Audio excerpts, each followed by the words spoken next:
अगर आपका भी हेयर लॉस बहुत हो रहा है और आप सोच रहे हैं कि हम हेयर ट्रांसप्लांट करा लेते हैं, जिसमें पीआरपी बहुत कराया जाता है और बहुत ट्रेंड में भी है, तो मैं डॉक्टर मेघा चतुर्वेदी आज आपको बताने आई हूँ कि अगर आप ऐसा सोच रहे हैं तो उस तक जाने से पहले आप उसके बारे में जान लें कि इससे क्या साइड इफेक्ट हो सकते हैं और क्या ये प्रॉब्लम परमानेंट आपकी सॉल्व हो सकती है ये प्रोसीजर कराने के बाद, या ये टेम्परेरी होती है, या इससे आपको क्या क्या नुकसान हो सकते हैं और क्या हम नॉर्मली आपका हेयर लॉस रोक सकते हैं और आपके बाल को रीग्रो कर सकते हैं without any treatment and without any cost.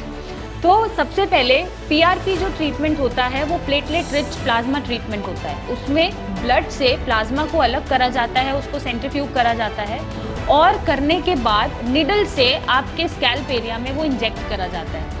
तो जब इंजेक्ट करा जा रहा है तो वहाँ पर ऑब्वियस सी बात है जो लोकलाइज्ड सूजन आपको मिल सकती है या इन्फेक्शन मिल सकता है, क्योंकि ये जो प्रोसीजर है वो अपने आप में ही बहुत टॉर्चरिंग है। टॉर्चरिंग क्यों है? क्योंकि जब आपका स्कैल्प में निडल से इंजेक्ट करा जा रहा है प्लाज्मा को, या फिर वो एक एक बाल को हटाया जा रहा है, तो ये बहुत टॉर्चरिंग होता है और साथ में सूजन जैसे कॉम्प्लिकेशंस आपको मिल जाते हैं, क्योंकि इन्फ्लेमेशन आपके स्कैल्प एरिया पे मिल सकती है या रेडनेस मिल सकती है, इरिटेशन मिल सकती है।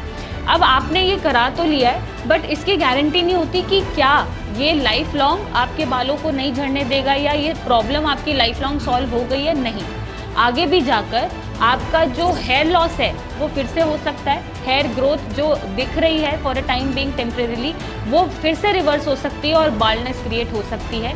तो ये परमानेंट सोल्यूशन नहीं होता है। नेक्स्ट आपको देखने को मिल सकता है कि शॉक लॉस हो रहा है। दैट मीन्स जब भी आप ये ट्रीटमेंट कराते हैं कुछ मल्टीपल सिटिंग्स के बाद, उसके बाद वो जो बाल है वो झड़ना स्टार्ट होता है और कुछ लोगों में ये जो झड़ने वाला फेज़ है वो लंबा एक्सटेंड हो जाता है और वहाँ पे बाल कभी आते भी नहीं हैं।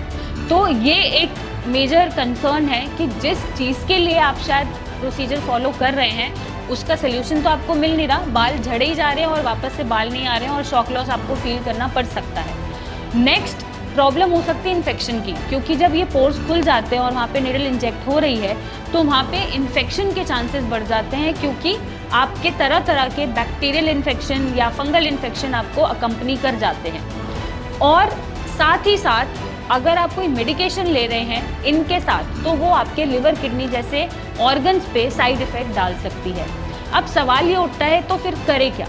करने के लिए आप चाहें तो पहले अपने डॉक्टर से कंसल्ट करें जो आपको बहुत जेन्युइन एडवाइस देते हों, जो ये ना बोले हाँ ट्रांसप्लांट ही कराना है, इतनी सिटिंग्स लगेंगी और इतना पैसा लगेगा।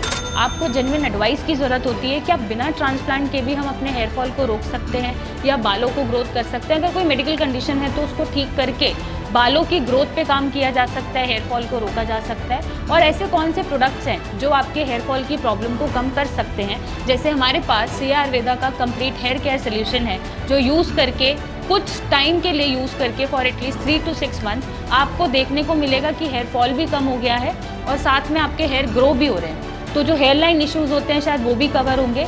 और अगर आपके साथ कोई मेडिकल कंडीशन जुड़ा हुआ है, कोई हार्मोनल डिस्टर्बेंसेस हैं या थायराइड का इशू है या हीमोग्लोबिन कम है, तो उस पे साथ में काम करके आपकी हेयर ग्रोथ भी करी जा सकती है और आपके हेयर फॉल को रोका जा सकता है। और उसके लिए आपको ये ऐसे ट्रीटमेंट्स कराने की ज़रूरत नहीं है और इतना टॉर्चर लेने की ज़रूरत नहीं है और इतना पैसा बहाने की ज़रूरत नहीं है। तो आप भी चाहें तो हमें कमेंट करके बता सकते हैं और हमसे कंसल्टेशन ले सकते हैं कि क्या जेन्युइनली आपके बालों को ट्रांसप्लांट की ज़रूरत है या नहीं है, या फिर ऐसे ही आपको कोई सोल्यूशन मिल सकता है।